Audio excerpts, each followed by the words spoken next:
উচ্চ মাধ্যমিক জীবনে খুব ভুল সময় আসে।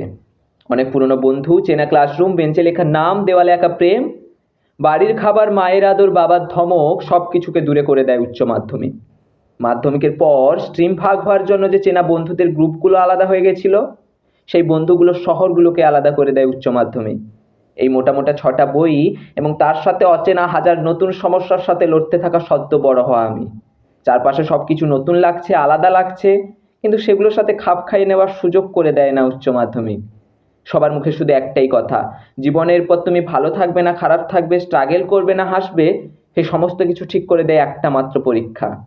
ছাত্র জীবনের স্বপ্ন পূরণের সব থেকে বড় মাধ্যম।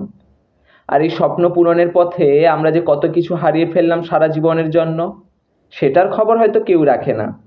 যেদিন পরীক্ষা দিতে গেলাম, মা আমায় ডেকে বলল, বাবু, খুব ঠান্ডা মাথায় পরীক্ষা দিবি, কারণ একটা পরীক্ষা সারা জীবন তোকে পিছু করবে। আর যেদিন রেজাল্ট বেরোলো, সেদিন খুব খারাপ কিছু একটা হয়নি, কিন্তু ভারী অদ্ভুত দুটো ঘটনা ঘটেছিল। আমি এক ধাক্কায় বছর 2 বড় হয়ে গেলাম, আর সেদিনের পর থেকে মায়ের হাতের খাবারের জন্য বেশ কয়েক মাস অপেক্ষা করতে হয়। যারা তোমরা ভাবছো না যে কলেজে গেলে খুব মজা হবে, খুব ভুল ভাবছো ভাই, খুব ভুল ভাবছো।